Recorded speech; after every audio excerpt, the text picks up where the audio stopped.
Climbing the Stairs, a historical fiction novel for young adults published in 2008 by Padma Venkatraman, revolves around the life of 15-year-old Vidya. Her journey into adulthood unfolds against the backdrop of India's struggle for independence during World War II.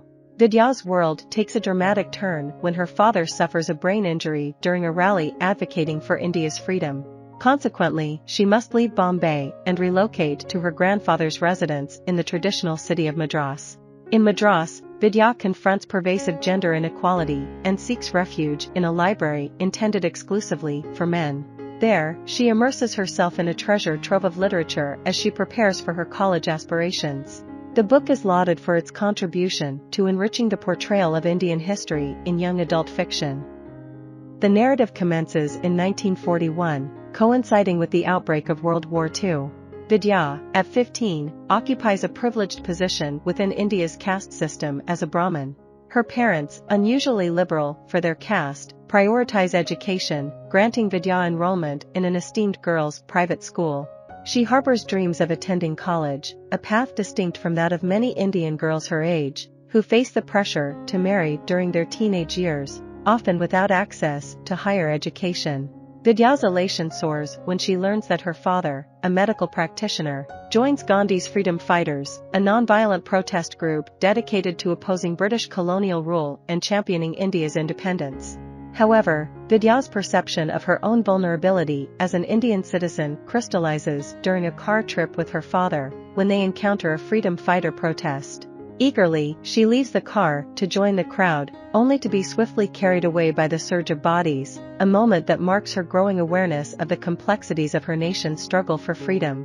In the aftermath of Vidya's impulsive foray into the protest crowd, her father follows her lead but pauses to assist a woman who has suffered brutality at the hands of a British police officer.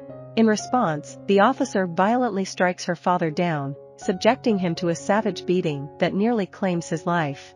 Rushed to the hospital, Vidya's father manages to survive but sustains severe brain damage, which significantly impairs his cognitive functions. Following her father's debilitating injury, Vidya's family relocates to Madras, seeking refuge and support from her father's extended family. Vidya quickly discovers that her extended relatives adhere to a more traditional way of life and extend a cold reception to both her and her father. Her aunt and cousin treat her harshly, repeatedly emphasizing that due to her father's impairment, both he and Vidya occupy an inferior status in society, rendering her marriage prospects bleak. To escape the hostility of her family, Vidya seeks solace in her grandfather's library, finding refuge in the captivating narratives of books. As World War II unfolds, Japan's bombing of Pearl Harbor injects the war's influence into Vidya's family life. The extended family constructs a bomb shelter, enduring incessant sirens and air raid drills that serve as stark reminders of their vulnerability. Additionally, government-imposed rationing further compounds their challenges. One day, Vidya's brother, Kitya, reveals his decision to enlist in the British India Army, renouncing his father's pacifist beliefs. He explains that he cannot remain passive as the war front inches closer to India, threatening their homeland.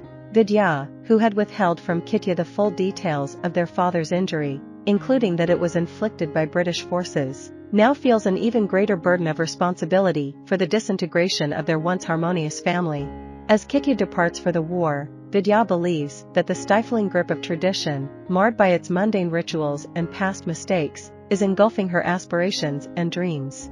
Amidst these challenges, Vidya perseveres in her quest for knowledge within the library, harboring the hope of attaining sufficient self-taught learning to one day qualify for college, despite her father's inability to continue supporting her dream. Alongside her intellectual pursuits, she finds herself romantically drawn to Raman, who resides with her aunt when school is in session. As the summer arrives, the war encroaches upon India, compelling Vidya's family to uproot once more. During this period of turmoil, Vidya comes to a profound realization: she is deeply in love with Raman, who subsequently seeks her hand in marriage. Shortly thereafter, Raman departs for college in the United States. Recognizing Vidya's intellectual ambition and her yearning to break free from tradition, Vidya's grandfather lends his support to send her to a university in Madras. This transformative journey exposes Vidya to a comprehensive shift in her awareness of class dynamics and her understanding of her own social and political agency.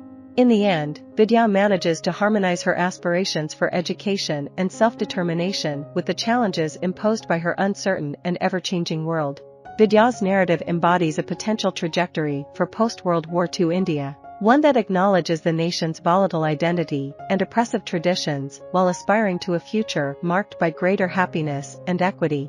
I hope you enjoyed this video. Leave a like if you did and be sure to subscribe. Thank you.